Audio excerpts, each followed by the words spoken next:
Welcome to the Breakdown Lounge, where we break down and analyze your favorite tracks of all time, occasionally with a guest who's never heard the song before. Today I'm here with the Chief. He's going to be joining us for this ride here as we dive into some music he's never heard before. So the Chief, me and him have connected over some music. He grew up in the 60s and 70s, and you had a lot of experience going to shows with a lot of the people that I really enjoyed. As you said before, it was just rock then. It was rock before it became classic rock. So classic rock now. Yeah. And then you spent a little time as a security guard, doing part-time gigs, going to shows and seeing some stuff in San Diego. You said Paul McCartney and Rolling Stones, Aerosmith, and some of the old guys like Foghat and the Animals. And, cool. Listen to those old tunes, bringing them back. It's really nice. Good stuff. Yeah, and so me and the Chief, we connected over John Bonham a lot, and our love for Led Zeppelin. And you were just telling me a story about going to see Zeppelin. That was one of my first bands that I loved. In '77, they came out to Oakland, and a lot of my friends were able to go watch them at one of the Days on the Green concerts at Oakland Coliseum. And I was only 15, and my parents wouldn't let me go. But all my friends went, and it was just awesome. So they came back. Well, they were supposed to return back in the L.A. Forum in 1980, and just so happened that John Bonham passed away in the summer of '80, and we were all set to go down road trip from San Francisco to LA to watch Led Zeppelin for, at the time, $50 a seat, which was like astronomical money. That was big time money. Yeah. I think the face value was going to be like $5 or $6, but we were going to pay $50 to watch them in the LA column or the LA Forum, and it just didn't work out. So another missed opportunity. But Zeppelin has always been alive and well even to this day. It's influenced so many different rockers and musicians in general. Yeah.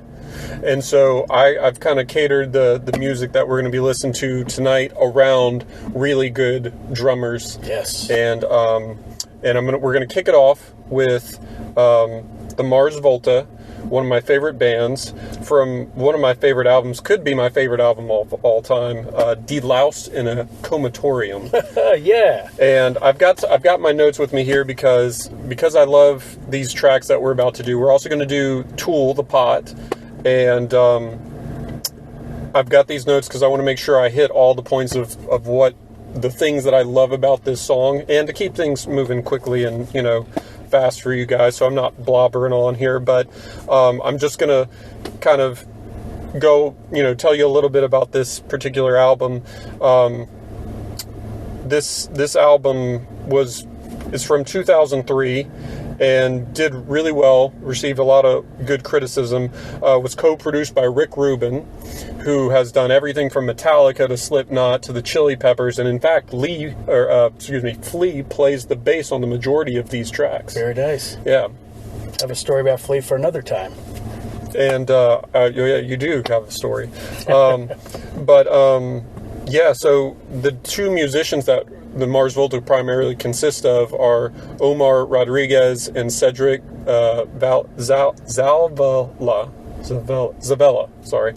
And they together, the singer and the guitarist, compose all the music that they do for the Mars Volta, and then they bring in studio musicians and stuff like that.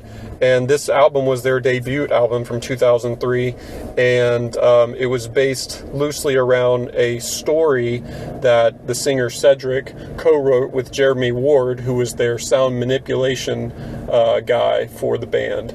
And it was kind of in homage to Cedric's friend who died he went into a coma for like several months from, I guess, a apparent overdose or something like that, and then woke up and then eventually ended up killing himself, throwing himself off the I-10 bridge in El Paso, kind of where they're from. And this album kind of follows the journey of this man who ODs on morphine and rat poison, goes into a coma, and this is kind of his journey or whatever through how they created it. And but the album was placed on several best of the year lists, ranking 55 in 2006 issue of Guitar World's magazines, and 100 greatest guitar albums of all time. and one of the tracks, Drunk Ship of Lanterns, was 91st of the best guitar songs of all time by Rolling Stone. And Blender Magazine, who ended their run in 2009, said the album roared like Led Zeppelin, churns like King Crimson, and throbs like early Santana. Do I got your attention now? That is a combination, yeah. Santana, classics. Yeah. Yeah, man. So, the drummer, John Theodore, also went on to record like 3 other albums with the Mars Volta, then transitioned and did some stuff with Tom Morello and Zach De La Rocha from Rage Against the Machine to do One Day as a Lion, and then now is affiliated with Queens of the Stone Age, also one of my favorite bands of all time. So this is a killer album. I would love to go through the whole thing and eventually hit all the great, they're all great songs, but do the best of the best, So that's what we got for you here. So we're going to go ahead and kick it off. Yeah, so this is a 2-part, an introductory track into the track, a short introductory. This is Son et Lumière is the name of the intro track, which Lumière is a French word, a French term about an outdoor spectacle at a historic site telling its history by use of light and recorded sound. All right, so we're going to get into it. This is the Mars Volta, Son et Lumière into Inertiac ESP, Inertiatic ESP. Here we go.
How's that for an intro? That was ripping. That was good stuff. Yeah. It reminded me of so many different tunes. Like I heard some old Genesis in there. I heard the high voice of Rush, Geddy Lee, and the organ from Yes. Yeah. And of course the the rhythmic drums, the heavy drum beat was fantastic. Mm-hmm. Yeah, that was a real attention getter. Yeah. And it's interesting because the track is mostly in 3/4, and I mean it's moving fast, but there's also parts of 2/4, 4/4, and then even a section of 7/4. So they're all over the place, and I think there's there's no syncopation, I don't think, but it's it's moving, it's fast. I love the the intro where it just sounds like you're out in space, and there's these, you hear that sound manipulation stuff that Jeremy Ward no doubt played a role in, and that pinging, that guitar, doo, doo, doo, doo, doo, doo, and you just kind of feel like you're out there in the ether with it, and all of a sudden they wrap it all in and come in with these dry drums and guitars, and bring you into these verses.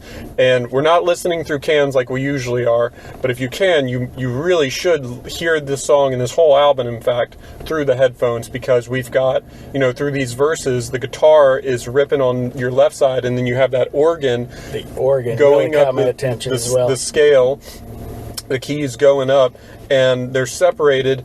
But when we come to the end of the measures where we get those heavy guitar chords, it goes full stereo and takes over both ears. So it's really cool. And Cedric, from a vocal standpoint, is just phenomenal. I think of Zeppelin, of Robert Plant, and just his range, and those those phrasings of "now I'm lost." I mean, he's just hitting crazy notes. Where the voice is an instrument within itself. Yeah. So, really good stuff. Let's hear what else they got.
Peeking in the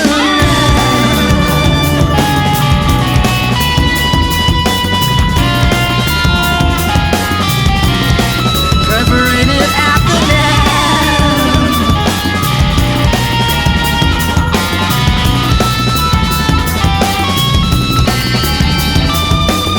Well, I'm this mongrel architect, a broken arm of suicide, past, present, and future tense. Clip side of the pink eye fountain. What others mongrel architect, a broken arm of suicide, past, present, and future tense. Clip side of the pink eye fountain.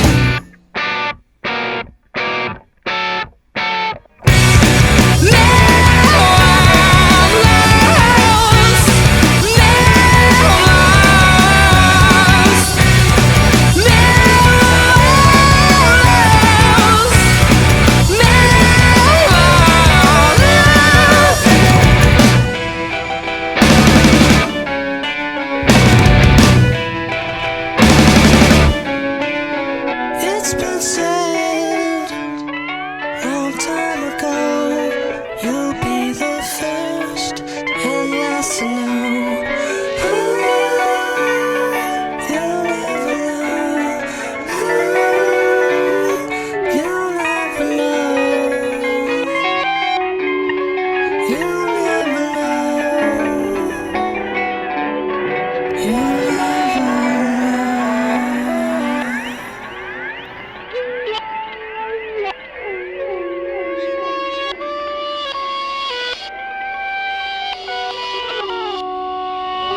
Yeah, quite an intro, right? I hear so many influences there. A lot of the Beatles too. The White Album. I hear Sure. some Sgt. Pepper's in there. Yeah. Just their use of the technology. Yeah. Is amazing. How they incorporated that with the rest of the band. Yeah, so they're both like have Latin heritage. So everything they base, I mean, there's like salsa, there's funk, there's psychedelic, there's prog rock. I mean, they incorporate so much in their music. Their album Francis the Mute, which is their second album following this one, Jeremy Ward, the sound manipulator guy, which, by the way, I told you, this album is about, a guy who overdoses, go into a coma based on Cedric's friend of the same. Well, a month before this album released, Jeremy Ward overdoses on heroin. And that, in a large part, I think, affected the two guys, Cedric and Omar, to get clean themselves. But this guy, Jeremy Ward, he did gigs as a repo man, getting people's vehicles, and he found a journal with all these weird lyrics and journal entries, and it became what became Francis the Mute, the second album. And they will just switch from Spanish to English in the same song multiple times. It's just all over the place. Going back from around the 2-minute 15 mark, that's where we hit that 7/4 timing, and we have these extra percussion instruments that come in and more keys on the right. And then back to that 3/4, all of a sudden everything stops and we just have these chords of dun, dun, dun, dun, dun, dun, bum, bum, bum, bum, back into 3/4. But it's in cut time basically, and it's the only part, that little section, and then we're full in it. And then on that outro, we have this, like, we really feel the waltz of the 3/4 of the almost circus atmosphere as that outro kind of goes, and then we get lots of delay and guitar echoes and fading reverse effects on the guitar and cymbals as it kind of fades out and leads into the next track there. But yeah, fantastic album, and I would love to, like I said, do more. But yeah, I think we've said all we can that song about that. was quite a journey. It covered it all. Yeah. Great timing within, It had good pace, good timing, and great effort. Yeah. So, since you're a fan, we might have some more Mars Volta in your future. But thanks, guys. Thanks for watching. Hope you enjoyed it as much as we did in experiencing it. So, check all the links down below for other videos we've done of other bands we've had. And, check out, subscribe, and like the video. If you're a fan of Tool, you're not going to want to miss our breakdown of the pot that we're going to be doing next here. So subscribe so you can see when that comes around, okay? So, Chief, thanks. And, my pleasure. It was an honor to be here, part of your podcast. Yeah. And to meet your audience. Yeah, let's do another one. All right, guys, take care. We'll see you next time.